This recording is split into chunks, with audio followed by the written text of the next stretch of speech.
Welcome, welcome, welcome to your Blue Feathered Stories. I'm your hostess, Blue Thunderbird Woman, also known as Carol. It's good to be back. It's good to be sharing.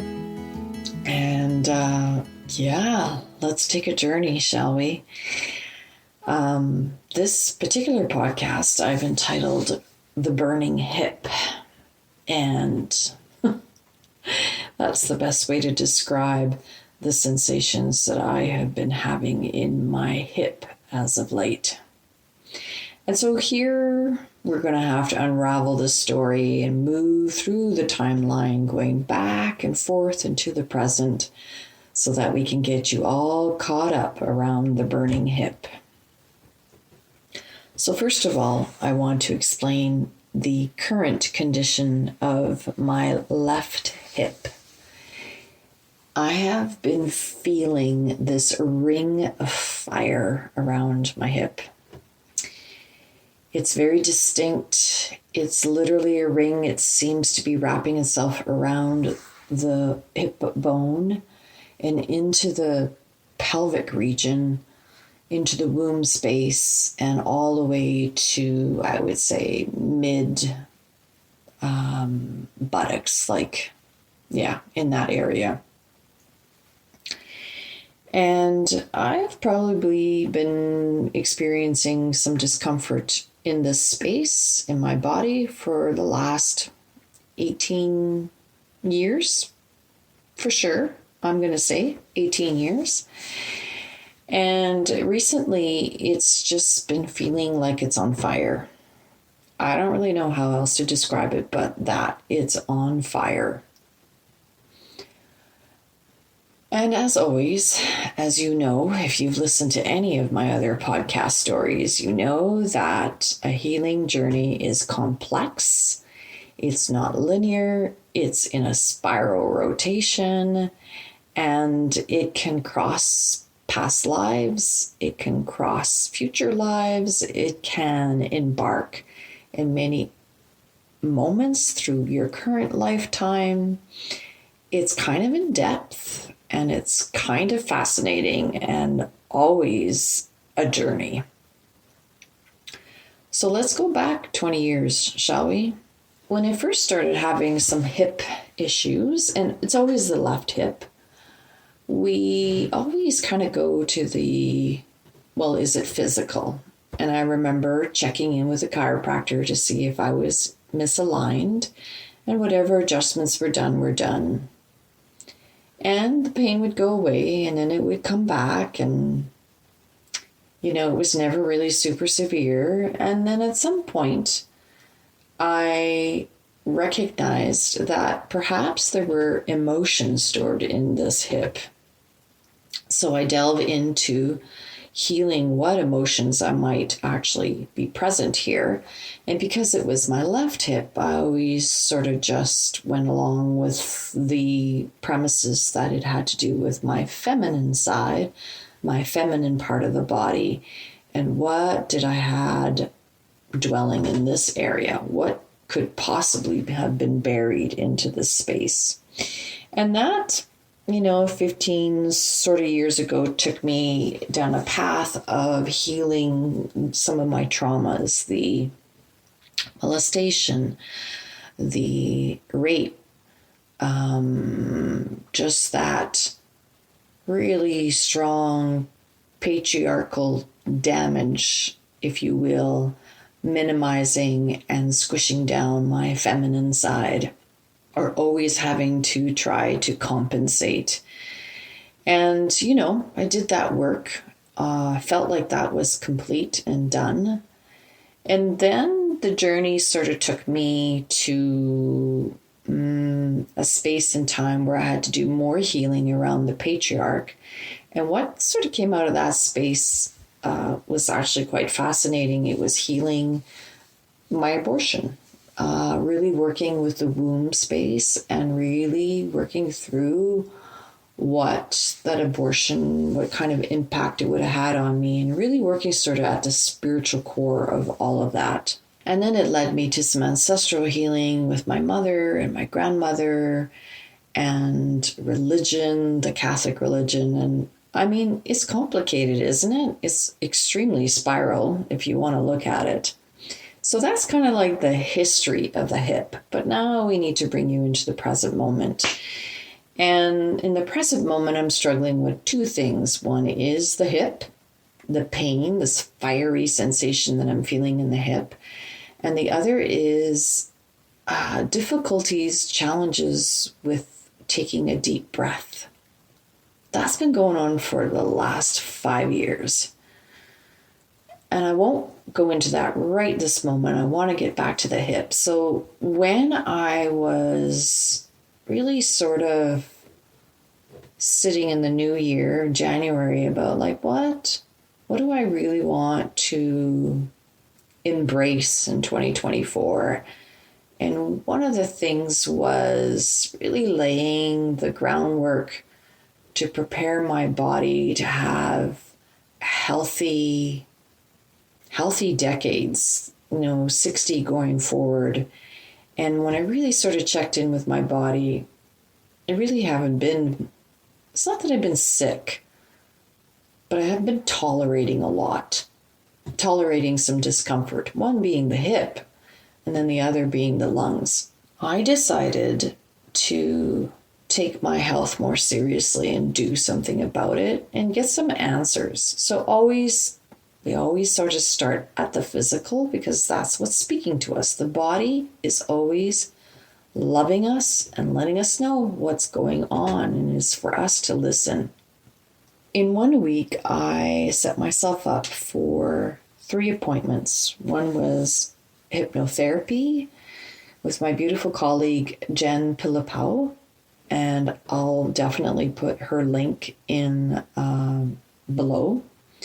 The second was a therapy. It's an alternative healing therapy called biofeedback, bioresonance with Dr. Fox in Winnipeg here in Manitoba.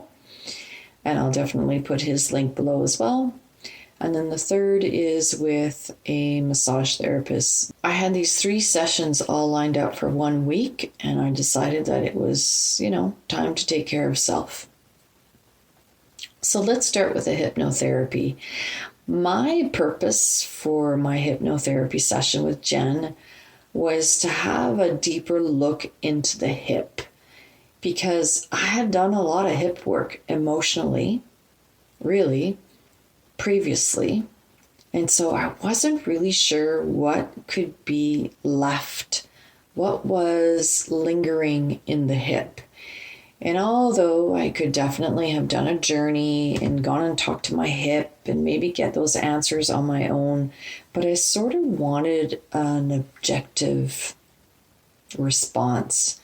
And so hypnotherapy was what I chose. And honestly, I don't choose my therapist lightly. When you're a healer, we're very, very particular in who we choose and who we trust with. And so Jen is that perfect person for me. I reached out to her and I said, I really want to do a session around my hip. I want to know why it's screaming so loud. I want to know what's going on, what's stored here, what could possibly be here that I have not uncovered as of yet. And let's take it from there. So Jen and I had our session. So she took me in hypnosis. And we actually went into 3 different scenarios, if you will. I always want to say 3 different movies of my soul's experience. And the very first one was of this current lifetime, probably about, I'll say 23 years ago, 24 years ago. The vision that I had is I was laying in my bed in our home in Winnipeg, and I could see a pebble lodged between between the tailbone and this, like in the sacral region, sort of like, but close to the tailbone. I could see this pebble lodged there, and it was very annoying and aggravating. And that pain was radiating to my left hip. And what was going on at that time is I had injured my back. I was off work. And my mother-in-law was living with us at the time. And without getting into a whole lot of details here, what I do want to share is that it was not easy having my mother-in-law live with me, with Grant and I, my husband. It was complicated. And during that time that I was injured and in bed, I realized that she needed to leave, that I needed to reclaim that I had become a prisoner in my own life, in my home, because of this person who was sharing space with us. I also realized in that time frame that the reasons why we had her living with us were not honorable reasons. And I say that not to judge self, but realizing that my intentions were purely financial, to help pay with the mortgage and the truck payment, and not because it was in our highest good as a couple or that it was in her highest good. And so the images that I was getting from that time period was that I needed to recognize that, and I needed to heal that, forgive myself around that time frame. So that was the first entry into hypnosis of memories that I was taken to. So do you see how burning hip can take us into some really interesting spaces of emotions that we store, memories that we store in parts of our body? So then the second video, if you will, I was taken to the 13th, 14th century during the time of the Knights of the Templar. Like, that's sort of kind of how it felt. And I was a man, a young man, and I was faced with one of these knights, these Templars, if I don't know what they were called, but whatever. I was faced with one of them, and I knew this man well, and I was stabbed in the left hip, penetrated right, sort of, through that bone, that area, that connection. And while I was seeing and visualizing, I was actually feeling the sharp pain going through. And it felt like a betrayal. It felt like, here's somebody I know, I trust and I love, a brother, and I'm being stabbed. So there was this huge distress, this huge resentment, animosity, all kinds of emotions that were around this event. And I later had visions of myself being poor, beggar on the street. The injury that I had succumbed from that wounding was that it had left me crippled. And I was never able to marry. I was never able to take care of anybody. I barely could take care of myself. And it was a really distressful lifetime. The hypnotherapist took me to the time of death and was asking me to see if I could bring forgiveness to this lifetime. And there was no way. This young man, who became an older man, had absolutely was like gonna die with that bitterness in his heart right to the end, was angry right to the end. And so she then took me back further to when this man was a young boy, and could I give the message to that young boy then, and would he be able to receive it? And he did. And then she took me back to the time of death, where I was able to die with that forgiveness in my heart. And it wasn't about forgiving the other, so much so, more about forgiving myself for holding on the poison of the anger for so many years, and the resentment was apparently in my hip. And I'm always amazed in these, journeys or past life regression, Akashic record delving into. It's always really fascinating what will come of them. And it really does feel like watching a bunch of movies. Yeah, it cracks me up, actually. But anyways, so then the third scenario, the third life, if you will, was absolutely fascinating for me. And I can imagine for Jen as well, as she's listening to me describing what is taking place. But in this particular lifetime, I am not human. I guess you could describe me as a extraterrestrial or non-earthly being. I am standing in a ring of fire. So I found that really fascinating, the symbolism, because my hip feels like it's in a ring of fire. I feel like I have a burning hip, and I'm literally standing in a ring of fire. What I am feeling in this moment is that I am listening to and feeling to the screams and destruction of all life on this particular planet that I am on. I am absolutely heartbroken. I'm distressed beyond. But at the same time, I am calm and I'm at peace, and I'm standing in the eye of the storm. So it was almost like in waves, I could feel the anguish and the sadness and the screams and the death. I could feel all of that, and at the same time feel extremely peaceful with everything that was going on around me. As I was remembering this lifetime, I then could not see beyond the ring of fire.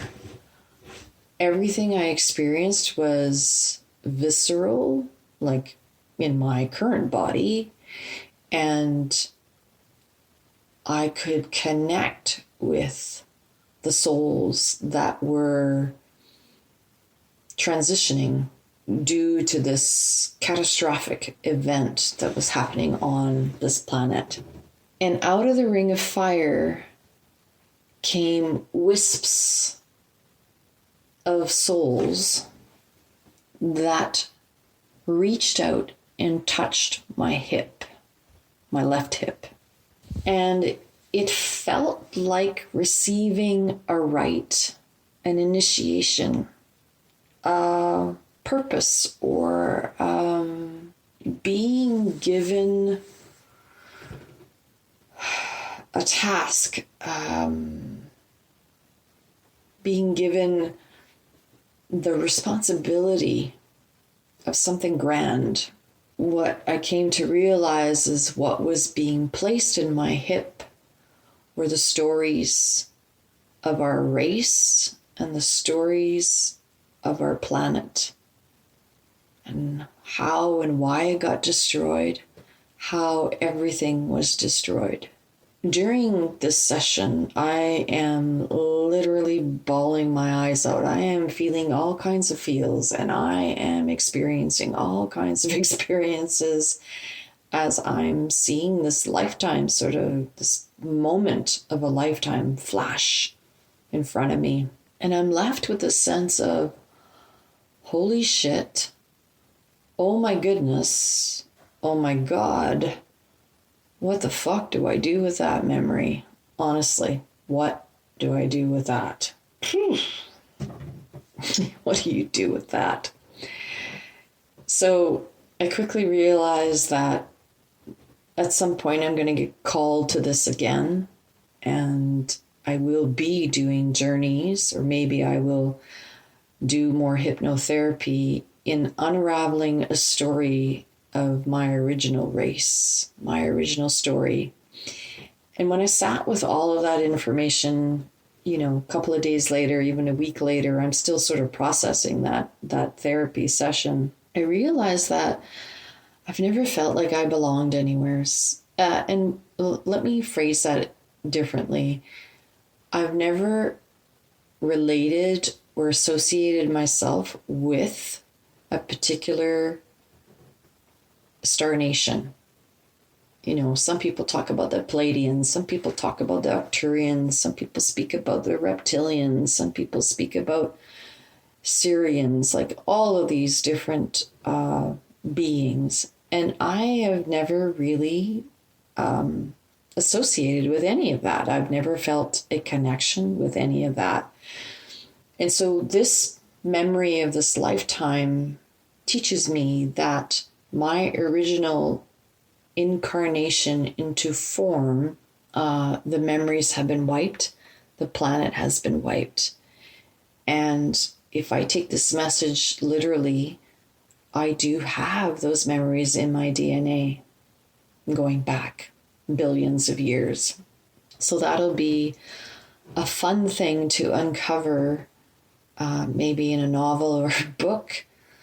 We'll keep you posted as to that ring of fire of that lifetime. So that was my hypnotherapy session. And you can imagine where that brings me. So there's still the issue of the hip.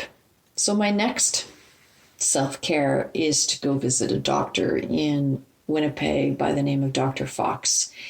And he is a chiropractor by trade, but he is well-versed in alternative healing methodologies. And he has something called a biofeedback bioresonance. Now, if you're not familiar with that particular therapy, it works on the premises of the Rife machine. And it's created by Dr. Rife 20 some odd years ago, and it was poo-pooed by the Medical Society, of course, as hocus pocus. But for any of us who understands the vibrational frequencies of energy and work with energy and spirit, I think we kind of get this particular method of diagnosing and of healing.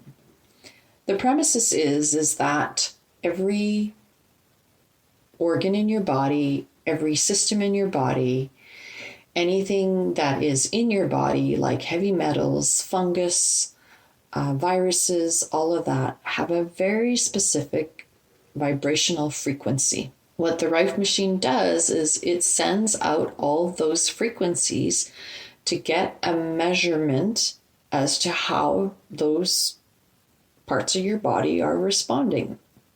So for instance, let's say you're checking the cerebellum of your brain and the response is 52%. That means that that part of the brain is only operating at 52%.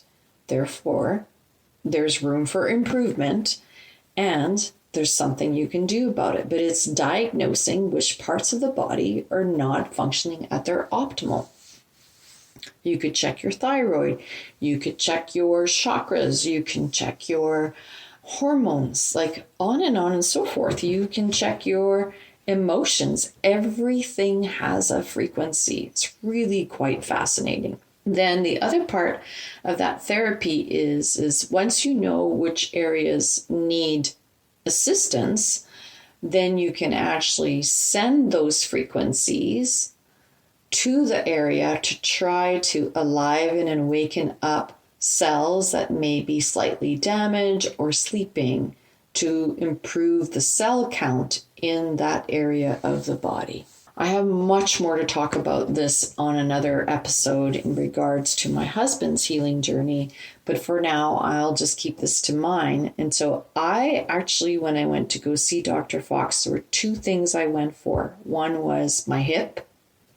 Being that he's a chiropractor, I thought maybe he could give me an adjustment. And two was my lungs. My lungs have been an issue for me since I came back from India in 2019. what I'm going to say about that is if anyone has ever been to India, there's a lot of pollution in India. And I took a group of women there, collaborated with another beautiful soul sister. We took a group of women on a retreat, and almost everybody got sick with a lung infection. I did not get sick with a lung infection. I didn't actually get sick at all, other than the odd stomach issue that I might have had, but I didn't get sick. But when I came back from India, I got sick. It happened like 2 months later, and it was really just a process of my body expelling the pollution out of my lungs. I was sick for 3 weeks. I coughed and I hacked and I coughed up all this mucus, all this black stuff off of my lungs. So I knew that I was purging what really wasn't serving me. So anyways, and I thought I was kind of done with that back then. That was in 2019. And then in 2020, obviously we went into the pandemic. You couldn't see a doctor if your life depended on it. And I was having some respiratory issues. I was teaching yoga and I was feeling like I couldn't take a deep breath. Anyways, moving back to current time, I'm still feeling like I can't take a deep breath, and it's actually gotten worse. So here I am. I'm in Dr. Fox's office. I'm here for 2 reasons, my lungs and my hip. And so the results come in of my biofeedback and bioresonance. And the results are that my liver is operating at a 52%, which was so alarming to me. I had no idea that my liver was in such distress. My lungs were operating at a 75%.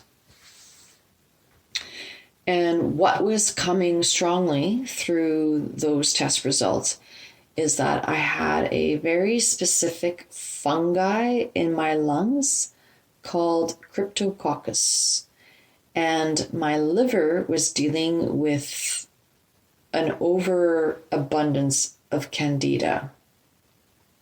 Now, this is actually quite fascinating for me because the whole time that I was having breathing issues, I kept thinking about India. I just knew that I had brought something back from India and it was living in my lungs. I knew that, but I didn't have a way to detect it.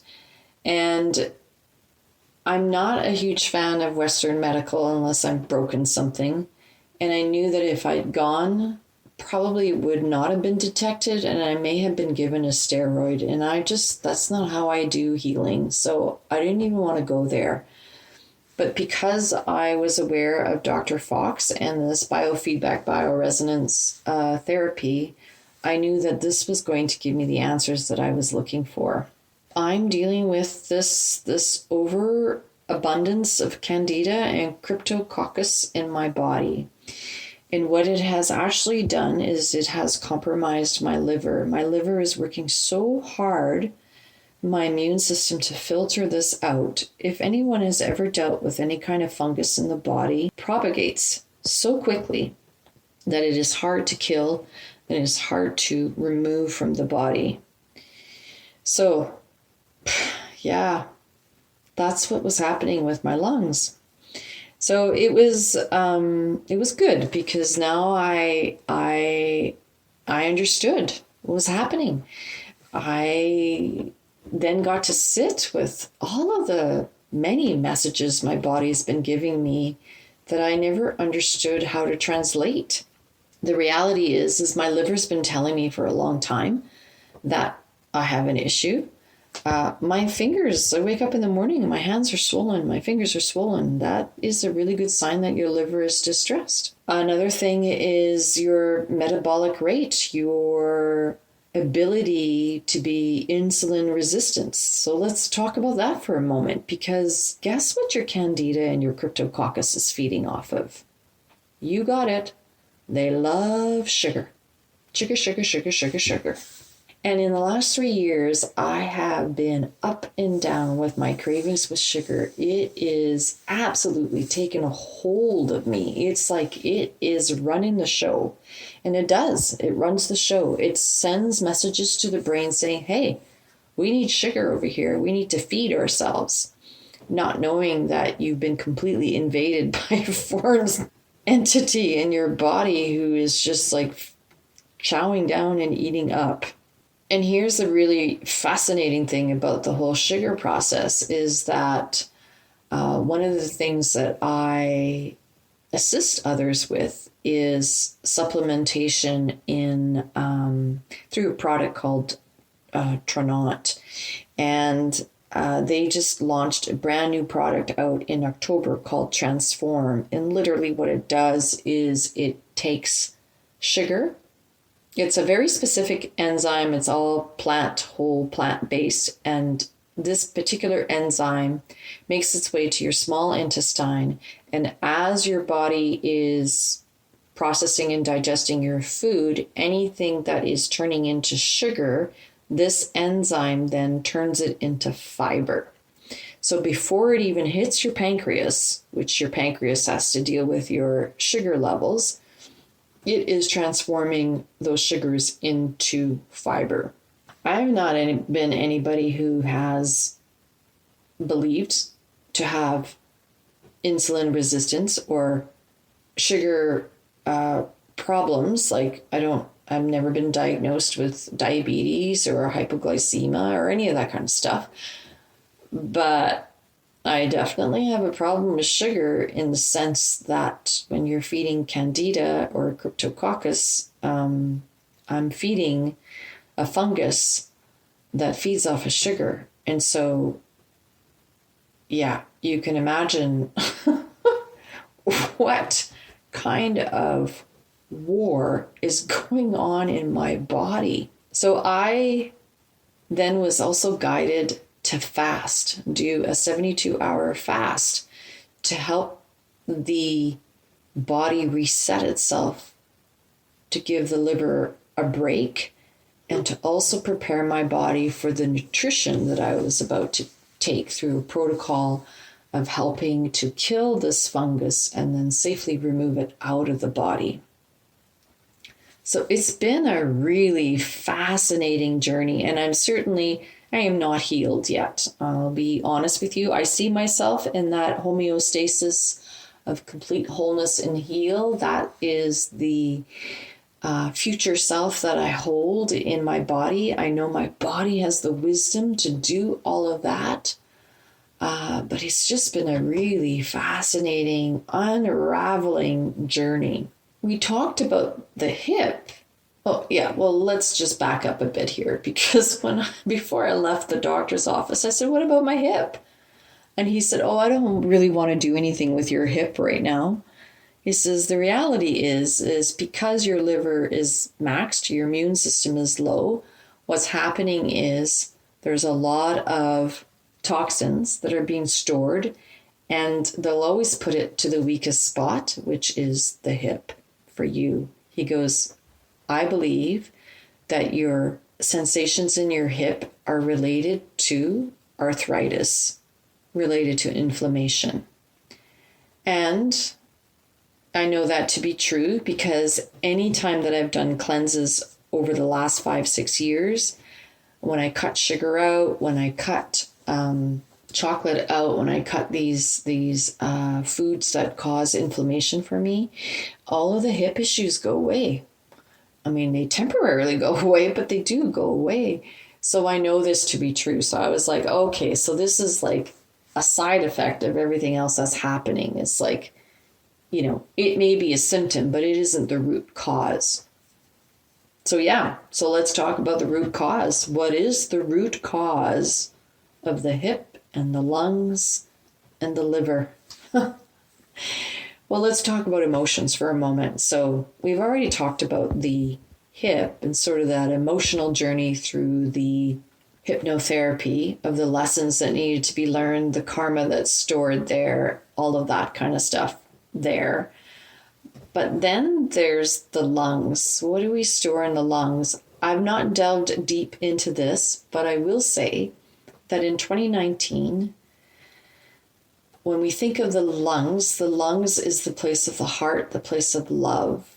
And when we move into duality of love, the opposite might be grief, it might be sadness. Well, in 2019, when I came back with this beautiful fungus called Cryptococcus, because I know I brought it back from India. In May, I lost my mother, I lost my mother-in-law, and I lost my dog that year, like boom, boom, boom, 3 of them in a row. And although I didn't grieve deeply because I understand death differently, and I've talked about this in other podcasts, there's still maybe some unprocessed grief, no matter what, stored in the lungs. So that is something I need to delve into. But when I think about the hypnotherapy session of moving into that time frame where I was not human and I was extraterrestrial on another planet and losing a whole planet, a whole species, a whole world, and having that stored in my hip, I might be carrying a whole lot of grief, of unprocessed grief from a race that has long been forgotten. And so that is something that I will eventually delve into and look at, for sure. That could be there. And the liver often represents unfinished anger or unprocessed anger. And although, in my human self right now, I don't really associate with anger in any way, but maybe in that lifetime as an alien, maybe I had a lot of anger for why the planet was destroyed. And as I'm sharing this with you now, I actually relate to that because I'm really angry about how our current planet Earth is being treated. I'm not happy about the alterations to our weather and how that's being controlled. In the last 3 weeks, we've seen 2 sunny days and no vision of real clouds, just gray skies and fog. Don't tell me that's natural. There's absolutely nothing natural about our weather anymore. And so if I dive into that, if I go down that rabbit hole, I can get extremely angry. And perhaps it's bringing back memories of a planet that once existed for me, that no longer exists because somebody decided to play God. And it wasn't God. It was humans in this earth time. But back then, and maybe that lifetime that I once had, I'm not sure who was playing God then, but somebody made the decision to destroy a planet of life. Wow, all in a burning hip. Can you imagine? What a journey. What a journey. And so just to reiterate and to recap, when you're embarking on your healing journey and something is a symptom, I encourage you to go deeper. Our bodies are made of sheaths, right? We have our physical body, our subtle body, our emotional body, our mental body, and our spiritual body. And in every layers of those sheaths, there could be blockages, that things that create, that have manifested in form, in dis-ease for you, some sort of symptom for you. And so if you're going to heal the symptom, you need to dig into the root. And what is the root for you? It could be rooted in a spiritual past lifetime. It could be rooted in the emotional body. It could be rooted in your mind and your beliefs. Oh my goodness, it could be all of the above. I'll keep you posted on my healing journey. For now, I sit with grace with my body. I allow it to share with me what it needs and what it doesn't want. And I am just allowing my body to love me because it has the intelligence to heal. It is for me to listen, to drop in and understand, understand that it knows what to do. I simply need to support it in whichever way it requires me to support it. And so when I share this, I am loved. I am loved by my body. I am loved by life, by God, by Creator, the Great Spirit. And I love me. And so thank you so much for listening to this amazing story of my burning hip. Blessings, aho, and loving you always. Blue Thunderbird Woman.